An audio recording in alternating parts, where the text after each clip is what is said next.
What's up, guys? This is Crypto with James talking to you today about Phala. God, during the sort of 2021 cycle, I kept looking at Phala going, I'm bullish on this, and I've not looked at it in months. So I'm going to take another look at it and see if I'm still bullish on it, and I'll do it as I'm doing this video. Because Phala is got a lot of potential, and it's fundamentally some key infrastructure, I think, or it could be key infrastructure for a number of other projects and for a lot of businesses and individuals. Also, guys, I want to talk about Celsius. Some very, very bad news for anyone that's used Celsius based on the judge's ruling recently. Like, this should be a very, very, very strong signal to anyone that's thinking about using high earn products. Do not bloody use them, and I'll show you why in this video, because this is about securing your investments. Before I get into it though, guys, if you're brand new to the channel, these are the first 26 coins I spoke about on the channel. They're the first ones I owned when I made the channel. I've been in the market for 8 years, in total, but made the channel a couple of years ago. Had you put in just $100 into each of these coins when I released videos about them, and then you did everything wrong as an investor. You ignored them, you sat on them, you lived your life for 2 years, but didn't actually sell your coins. Doing everything wrong, you'd still be in profit for nearly 7 grand.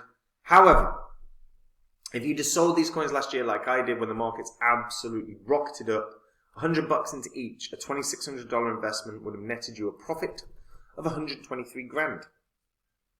Now, these are not the coins I own anymore because I sold these last year. If you want to see the coins I own right now, you can go to copymycrypto.com. On the site, I share my portfolio. I let the members know in real time anytime I buy or sell a coin. I release videos on a daily basis talking about the markets. I have tutorials set up for people that are brand new to crypto, because we've got thousands of members and a lot of them are brand new to crypto. And we've got a history of success on both the site and the channel. Not least of which is Phantom. Guys, go back through any YouTuber, any crypto YouTuber's channel in 2020. No one was speaking about Phantom but me. I did a Udemy course called The Best Cryptocurrency Investment of 2020, and it was all about Phantom. How Phantom will 100x or more. Now, we did a 677x. So if you'd have put in $1,000, you'd have been able to buy a very nice house. If you put in $2,000, you'd have netted 1.3 million. Now, when I find the next Phantom, the next coin that can do that sort of run, I'm not going to do a Udemy course like last time. I am going to go onto my site. I'm going to tell the members about the coin. I'm going to tell the members what gains I think it can do and what percentage of my money I'm putting in. If you want to take the work out of it for yourself and just copy along and make your investing easier, you can do that. Just go to the site and read through. And remember, anything you read, you can actually go through the YouTube channel's history and verify it yourself. Now, Phala. Currently priced at about 11 cents, okay? Market cap, 50 mil. Phala is about privacy preserving cloud computing. Now, I always like this as a concept. There's a few things that need to happen. First, I do think they need to sort out the website. I think the website sucks. But it's very important that you understand what Phala is. And they've got Phala and Kala, by the way. So Phala is Polkadot and Kala is Kusama. So their whole premise is, look, this is all about privacy computing, a privacy enhanced computing protocol. They have tons of workers, 37,751 workers. You've got 142,000 CPUs plus 50 plus cities. It's low latency, it's high performance, and it's data confidentiality. The whole premise is about securing your data in the most and your work effectively with the most secure manner that they can.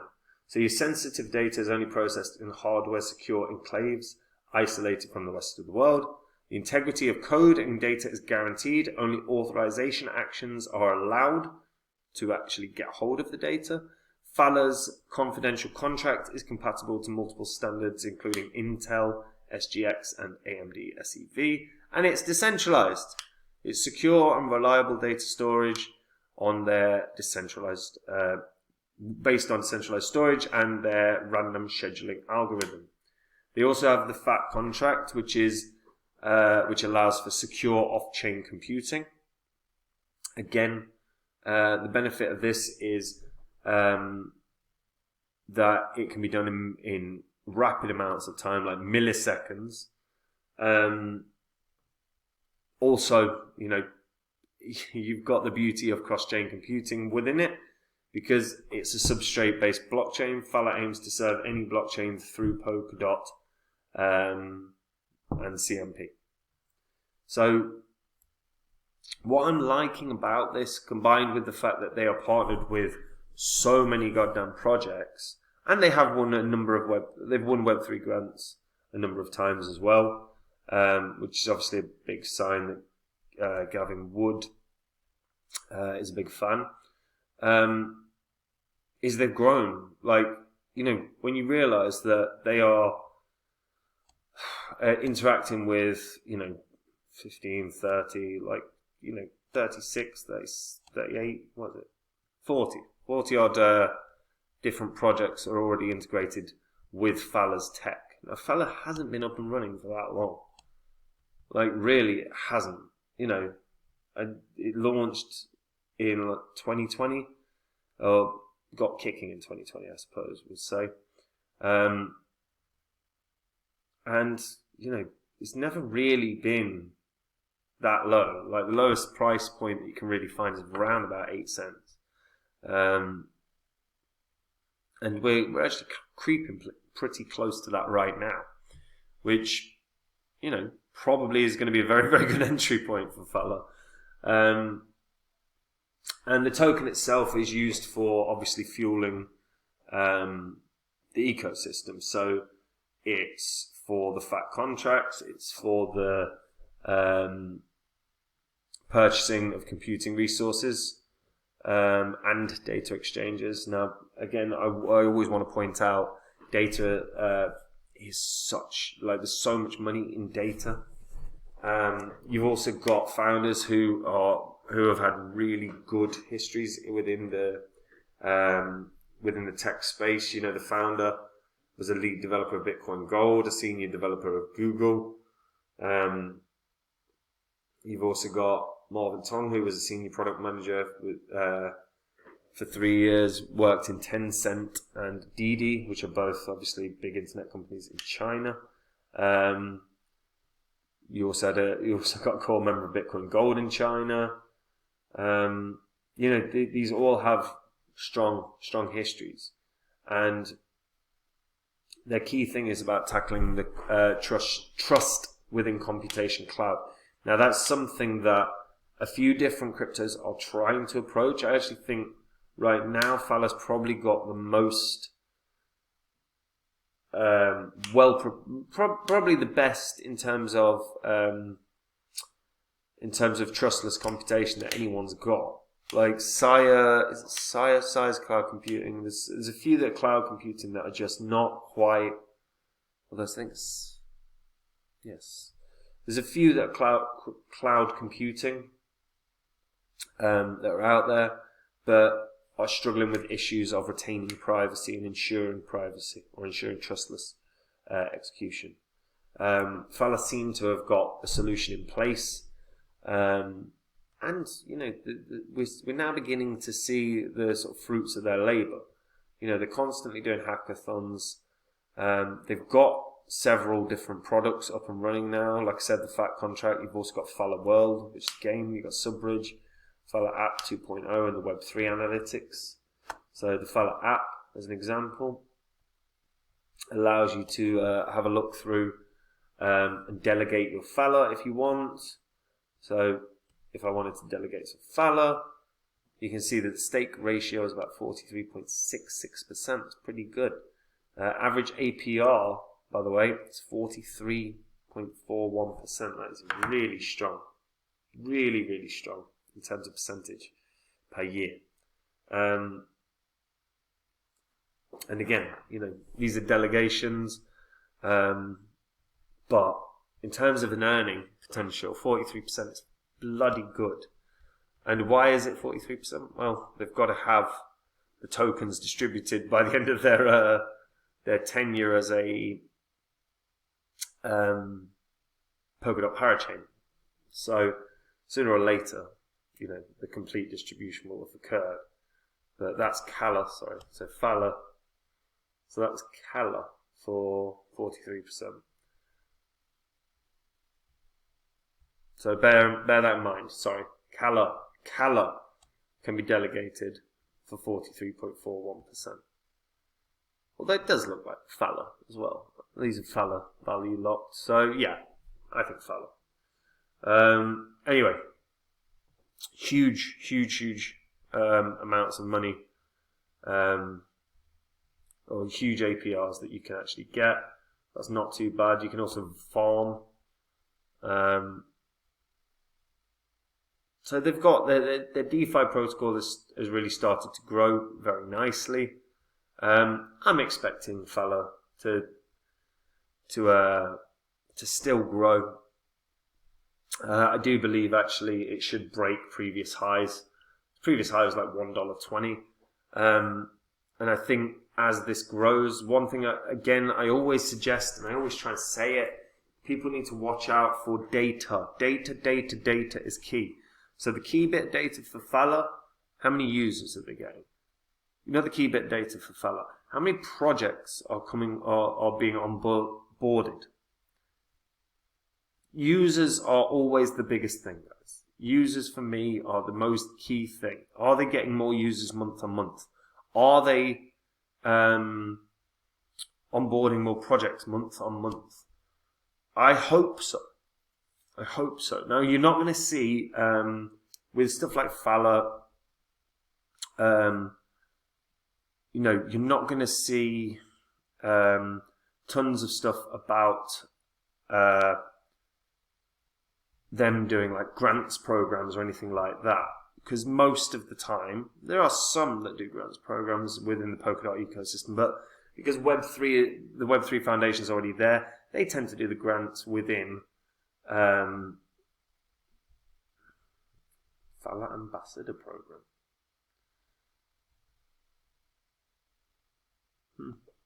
No. So yeah, in terms of the Polkadot and Kusama ecosystem, the Web3 Foundation tends to provide the grants for any exciting projects.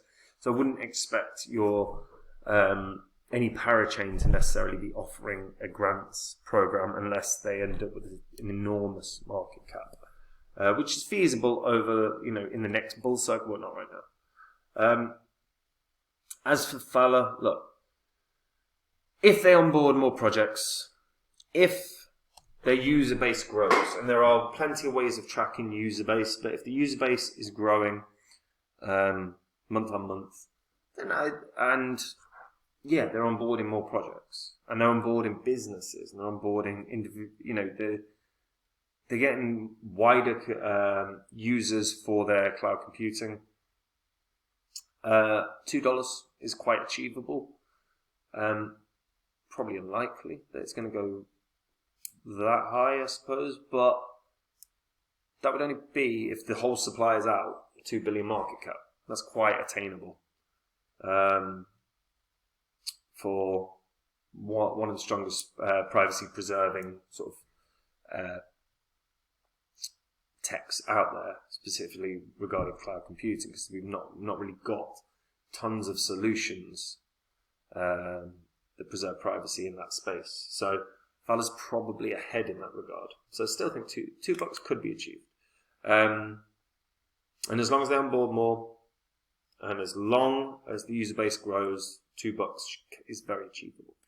But what do you guys think? Let me know in the comments down below. And if you are a returning viewer, hit the subscribe button. The videos make you money and save you money. You don't want to miss them. Yeah? And guys, if you want to, before I get to the Celsius news, and this people need to pay attention to the Celsius news because it sucks for everyone. If you want to see the coins I own, you can go to copymycrypto.com. Like I said, on that site, I share my portfolio. I let the members know every single time I buy or sell a coin in real time. There are videos on a daily basis about the markets. We have tutorials set up for members because we've got a lot of beginners to crypto in the membership. And then on top of that, guys, we have a massive history of success. I always keep saying it, but it's worth noting, guys. No one in 2020 spoke about Phantom. No one. And you can go back over every crypto YouTuber's channel. Everyone missed the boat on Phantom except me. And even if they did a video on YouTube, how many of them said 100x? Because my Udemy course is called The Best Cryptocurrency Investment of 2020. And in that video I said this will 100x or more. It did a 677x. And when I find the next Phantom, I'm not going to do the Udemy course. I'm just going to go onto my site and tell my members all about it, what percentage of my money I'm putting in, and if they want to copy along, they can. Makes their life easier, makes their investments easier. If you want to do that for you and make your investing life simpler, go to the site right now. And Celsius. Unfortunately, predictable. Celsius earn assets belong to the bankrupt crypto lender. I've done so many friggin' videos on these high yield companies at this point. I'm sick of them. So, it's really simple, and it's something I keep trying to show people whenever I do a bloody video. This is the key bit. The judge said in a court order on Wednesday that Celsius's terms of service made it clear it took possession of crypto assets deposited into its earn product, dealing a blow to customers hoping to recoup their funds from the company. Celsius held around $4.2 billion in various cryptocurrencies in its earn product as of July 2020, with 23 million of that being in stablecoins. The court concludes based on Celsius's unambiguous terms of use. You'd have to look at terms of use on these friggin' yield sites. The court concludes based on Celsius's unambiguous terms of use and subject to any reserved defences that when the cryptocurrency assets were deposited in earn accounts, the cryptocurrency assets became Celsius's property. And the cryptocurrency assets remaining in the earn accounts on the petition date became property of the debtors' bankruptcy estates. He also wrote that Celsius had established a good business reason to permit the sale of about 18 million worth of stablecoins, a move that state regulators and the US Trustees Office had opposed. The proceeds from the sale of these stablecoins would fund Celsius's administrative costs for the next several months. As I've said, guys, you got to be so goddamn careful. Always read terms and conditions on any site that you use with regards to your crypto. It's a disgrace that that's the case, but it's contract law, guys. The issue of ownership of the assets in the earn accounts is a contract law issue.